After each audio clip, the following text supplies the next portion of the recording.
Halo semuanya, selamat datang di channel yang tidak layak untuk dihina ini. Sebelum kita mulai, atur posisi santainya, seruput kopinya, dan mari kita berkhayal. Bila teriakan naga Void, itu ada di Menara Void. Namun, mulai dari 1000 tahun yang lalu, dan setelah pendiri Sekte Void yaitu Void Zenren meninggal dengan dendam, tidak ada orang lain di Sekte Void yang bisa memahami keterampilan bela diri itu lagi.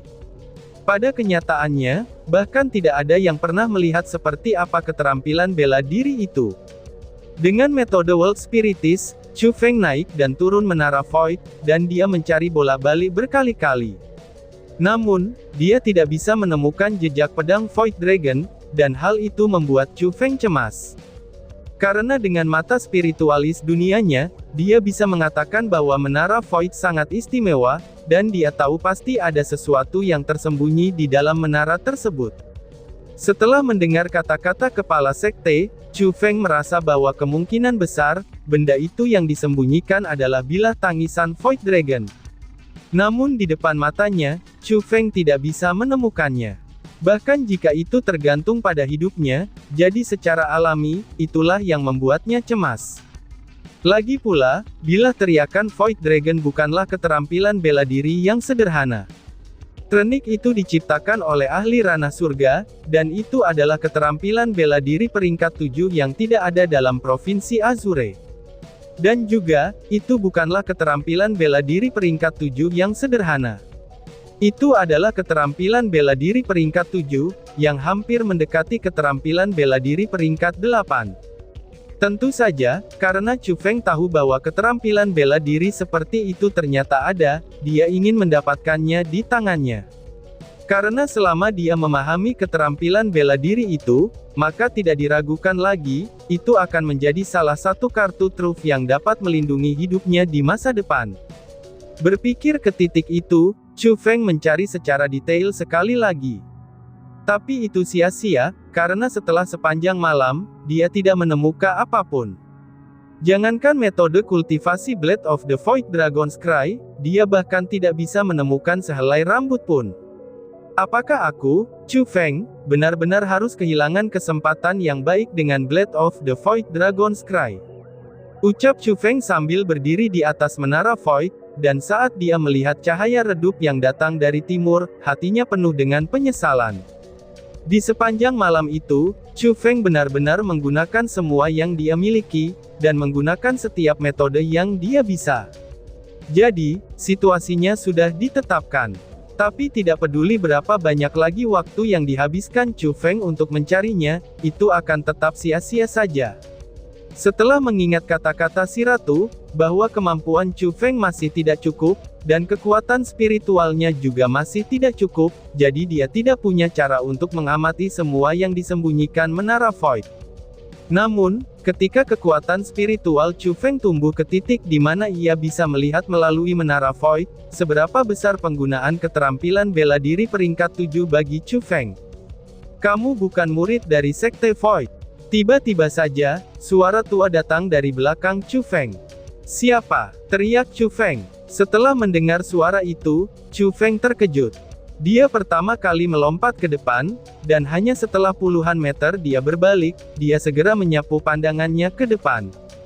Meskipun tatapan itu tampaknya tidak penting, tapi Chu Feng langsung ketakutan, karena seorang pria tua yang memiliki rambut putih sudah berdiri di depannya. Pria tua itu pendek, dan wajahnya agak keriput. Penampilan pria tua itu sepertinya tidak biasa, tetapi tubuhnya memancarkan jenis aura yang khusus. Itu adalah aura milik mereka, yang berkultivasi ke dunia tertentu.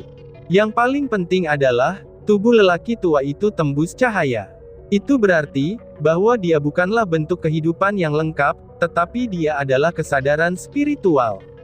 Kesadaran spiritual yang mampu menghindari kekuatan spiritual Chu Feng.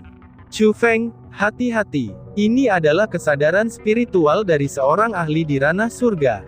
Meskipun setelah selama bertahun-tahun dia seperti itu dan sangat lemah, tapi dia tidak boleh diremehkan, si ratu mengingatkan dengan gelisah. Senior, aku bertanya-tanya, siapakah kamu? Chu Feng dengan hormat bertanya.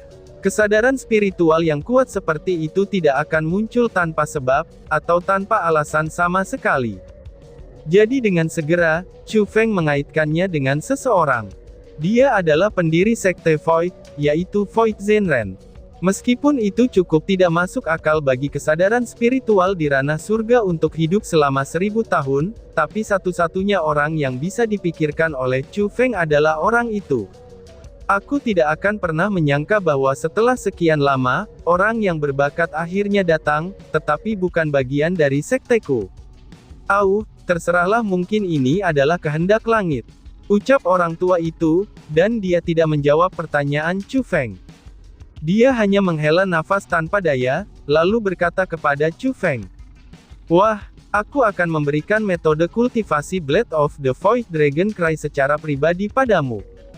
Adapun seberapa banyak yang dapat kamu ingat, dan apakah kamu berhasil mengolahnya atau tidak, itu semua akan tergantung pada bakat dan keberuntungan kamu, ucap pria tua itu. Setelah itu, pria tua itu mulai menceritakan metode kultivasi kepada Chu Feng, dan Chu Feng dengan cepat mendengarkannya dengan serius. Chu Feng rajin mengingat semuanya dengan ingatannya, dan juga di dalam hatinya. Orang tua itu tidak berbicara lebih dari 100 frasa, tetapi setiap frasanya itu sangat bagus, dan sangat terperinci. Untuk benar-benar memahaminya, itu diperlukan daya pemahaman yang sangat tinggi. Ketika orang tua itu selesai berbicara, Chu Feng sangat gembira di hatinya. Karena dia tahu apa yang orang tua itu berikan padanya, itu tidak diragukan adalah teknik bila teriakan Void Dragon. Senior, terima kasih telah memberikan keahlian unikmu ini kepadaku, ucap Chu Feng. Setelah menghafal metode kultivasi di dalam hatinya, Chu Feng memberi hormat kepada orang tua itu. Tidak perlu berterima kasih padaku. Aku hanya tidak ingin keterampilan unik aku ini menghilang. Dan jika kamu tidak memiliki hal lain lagi, maka kamu bisa pergi. Jangan ganggu kedamaian aku lagi, ucap pria tua itu. Setelah berbicara, pria tua itu melambaikan lengan bajunya, dan dia menghilang tanpa meninggalkan jejak. Ratu, apakah menurutmu pria tua itu adalah Void Zenren? Tanya Chu Feng saat dia berjalan keluar dari menara Void. Sangat mungkin dialah orangnya, jawab si ratu. Tapi bukankah kamu mengatakan bahwa, periode keberadaan untuk kesadaran spiritual sangat terbatas, dan kesadaran spiritual di ranah surga tidak bisa hidup selama 1000 tahun? Tanya Chu Feng dengan bingung. Oh, itu memang benar, tetapi selalu ada pengecualian untuk semuanya.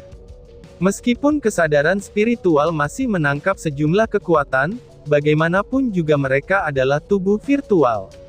Mungkin melalui harta atau metode khusus, mereka dapat memperpanjang periode hidup mereka. Karena menara Void ini sangat istimewa, dan mungkin karena itulah hal tersebut bisa membiarkan kesadaran spiritual Void Zenren ada untuk jangka waktu yang lebih lama. Namun, aku merasa alasan mengapa Void Zenren ingin kesadaran spiritualnya tetap ada, itu bukan hanya karena dia tidak ingin keahlian uniknya hilang. Itu mungkin saja bisa lebih, karena dia bisa saja berpikir untuk dirinya sendiri, kata si ratu. Berpikir untuk dirinya sendiri, apa maksudmu dengan itu? Tanya Chu Feng yang semakin penasaran. Ketika kamu tahu tentang Void Zenren, pikiran pertamamu adalah untuk mendapatkan keterampilan uniknya, yaitu bila teriakan Void Dragon. Namun, pikiranku yang pertama adalah menyerap energi sumber dari mayatnya. Tapi barusan, aku menghilangkan pikiran itu, jawab si ratu sambil terkikik dan bergantung. Maksudmu, seru Chu Feng yang tiba-tiba mengerti. Betul. Void Zenren ini harus menjaga mayatnya sendiri, karena dia tidak ingin energi sumbernya diambil oleh spiritualis dunia setelah dia meninggal. Jadi dengan metode khusus, ia membiarkan kesadarannya sendiri bertahan. Tapi setelah melihat bagaimana keadaan spiritualnya barusan, aku menduga bahwa dia tidak bisa bertahan lebih lama lagi. Dalam 2 tahun, dia pasti akan benar-benar menghilang. Pada saat itu, tidak akan terlambat bagi kita untuk mengambil energi sumbernya, ucap si ratu sambil tersenyum dan berkata. Hai, dasar gadis kecil. Chu Feng hanya bisa menunjukkan ketidakberdayaannya, setelah dia mendengarkan pikiran si ratu. Karena dia berpikir bahwa, kepala Sekte Void pasti akan secara pribadi mengirimnya pergi ketika dia pergi. Setelah meninggalkan Menara Void, Chu Feng tidak langsung pergi, tetapi kembali ke istananya untuk beristirahat. Kenapa dia ada di sini? Apakah dia tahu aku menyelinap ke Menara Void? Pikir Chu Feng. Namun, bahkan sebelum mendekati istana, Chu Feng tidak bisa menahan diri untuk tidak terkejut. Karena dengan pengamatan kekuatan spiritualnya, kepala Sekte Void saat ini berdiri di pintu masuk ke istananya, dan dia tampak agak cemas. Kepala sekolah, mengapa kamu bangun pagi-pagi begini? Petik 2. Meskipun kecurigaan muncul di hati Chu Feng, dia masih berjalan dengan santai, karena dia tidak takut dengan kepala Sekte Void. Mungkin kedengarannya sangat buruk, tetapi dengan kekuatan Chu Feng saat ini, selain monster tua yang tersembunyi di dalam Menara Void, maka tidak ada yang bisa menghentikannya di Sekte Void ini. Tuan, akhirnya kamu kembali. Aku menerima telah surat, dan disebutkan bahwa surat itu harus diberikan kepadamu. Aku khawatir berita tentangmu telah bocor, sehingga aku segera datang ke sini untuk menemukan kamu. Ucap kepala Sekte Void dengan gugup, saat dia memberikan surat itu kepada Chu Feng.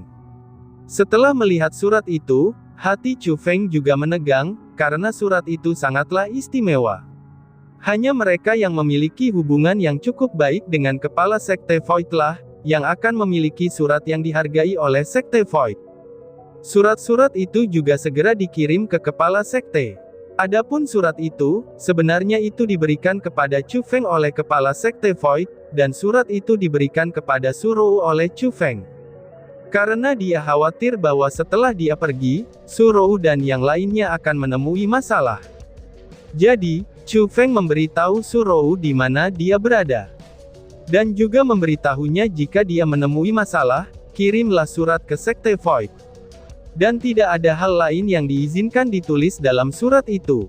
Satu-satunya hal yang diperlukan adalah untuk Tuan Jubah Abu-Abu, dan itu akan baik-baik saja.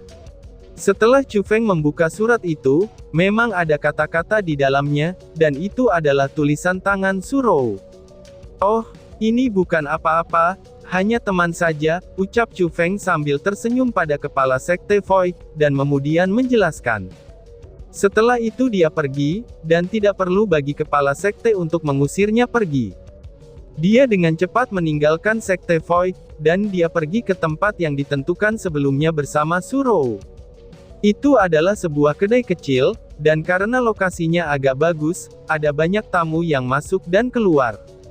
Keindahan Surou duduk di dalamnya, jadi secara alami, dia menjadi titik fokus orang-orang. Bahkan di sebelah meja tempat Surou duduk, itu ada beberapa orang yang tidak memiliki mata. Pada saat itu, busa putih keluar dari mulut mereka, dan mereka terluka parah. Tentu saja, mereka menerima serangan kekerasan dari hasil beberapa birahinya. Namun demikian, itu masih tidak dapat menghentikan laki-laki dari mengagumi kecantikan Surou. Itulah kekuatan daya tarik keindahan dari Surou. Aku punya sesuatu untuk dibicarakan dengan wanita ini. Semuanya, tolong bantu aku, dan beri kami 2 ruang kosong. Tiba-tiba sebuah suara meledak seperti guntur. Bahkan mangkuk amer di atas meja-meja bergetar semua. Perubahan itu menyebabkan semua orang di kedai menjadi panik. Bagaimana mungkin mereka berani mengatakan kata tidak? Setiap orang berguling-guling dan memanjat keluar, karena mereka bisa tahu bahwa Chu Feng adalah seorang ahli kultivasi bela diri. Orang seperti mereka bukanlah seseorang yang bisa membuatnya tersinggung. Apa yang terjadi? Ucap seseorang. Ketika semua orang pergi, Chu Feng dengan hati-hati memandang Surou. Dia menemukan bahwa wajah Surou sangat jelek, jadi sesuatu yang besar pasti terjadi. Chu Feng, kamu harus tetap tenang. Ucap Surou sambil pergi di depan Chu Feng, dan sepasang matanya yang indah penuh kekhawatiran. Apa yang terjadi? Tanya Chu Feng sambil merasa gelisah. Dia juga sadar, bahwa masalah itu sangat mungkin terkait dengannya. Kota emas ungu telah dibantai. Selain generasi muda yang pergi berkultivasi, semua orang di keluarga Chu kamu telah terbunuh. Surou mengucapkan kata-kata itu dengan susah payah. Tap tap tap. Ketika kata-kata itu diucapkan, Chu Feng mundur 3 langkah. Seketika, wajahnya berubah pucat pasi, dan napasnya menjadi cepat.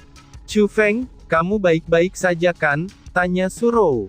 Melihat itu, Su Rou dengan cepat mendukung Chu Feng, dan dia bahkan lebih khawatir lagi. Pada saat itu, tubuh Chu Feng sedikit bergetar.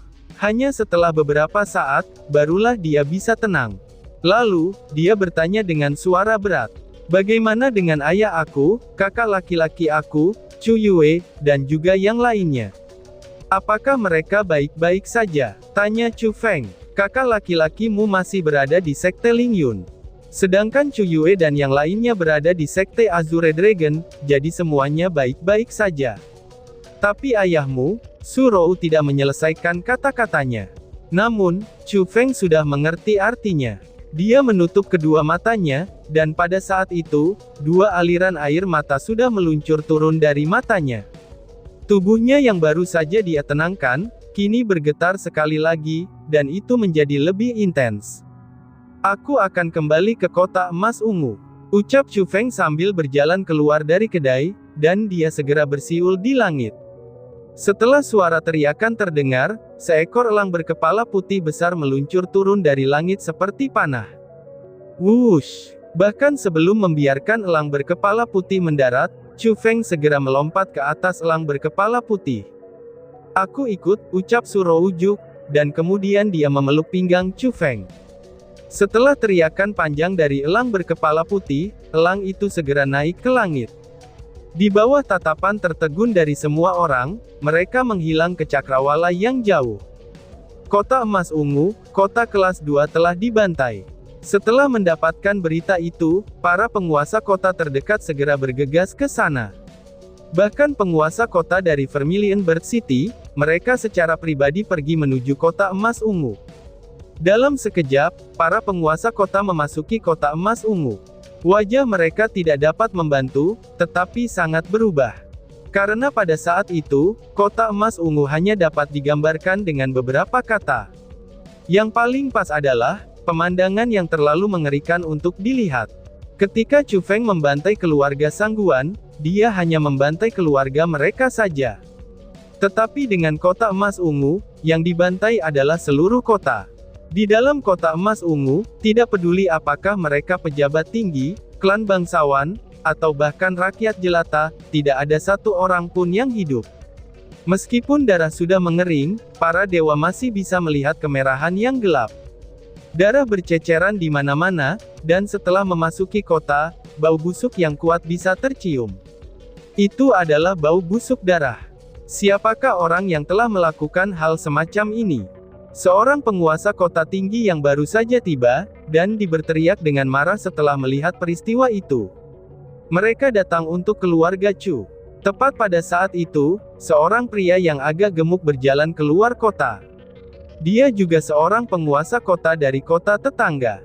Keluarga Chu, ucap tuan kota yang tinggi dan besar itu, sambil menunjukkan kebingungannya. Ini keluarga Chu Feng, tuan kota yang sedikit gemuk menjawab. Chu Feng, pemuda itu. Bagaimana kamu tahu bahwa mereka datang untuk keluarga Chu? Tuan kota tinggi dan besar mempertanyakannya. Kamu akan tahu setelah masuk. Tuan kota yang sedikit gemuk itu menunjuk ke arah kota saat menjawab. Sebagai tanggapan, penguasa kota tinggi dan besar itu dengan cepat turun dari kudanya, dan berjalan ke arah kota. Para penjaga di belakangnya mengikuti dengan cermat, tetapi setelah mereka memasuki kota, mereka berdiri di tempat mereka berada, dan syok memenuhi wajah mereka. Di alun-alun kota emas ungu, sebuah kerangka tinggi dan besar didirikan di sana. Di bawah bingkai itu ada mayat-mayat yang bergelimlangan di mana-mana tanpa urutan. Beberapa kepala digantung di atas bingkai, dan mereka semua adalah orang-orang dari keluarga Chu. Di alun-alun, bahkan ada beberapa kata besar yang ditulis dengan darah. Hutang darah harus dibayar dengan darah. Chu Feng telah menyentuh kakakku, jadi aku memusnahkan seluruh keluarganya. Ucap tulisan tersebut, dan tiba-tiba saja bersambung. Sekian dan terima kasih banyak. Bye-bye.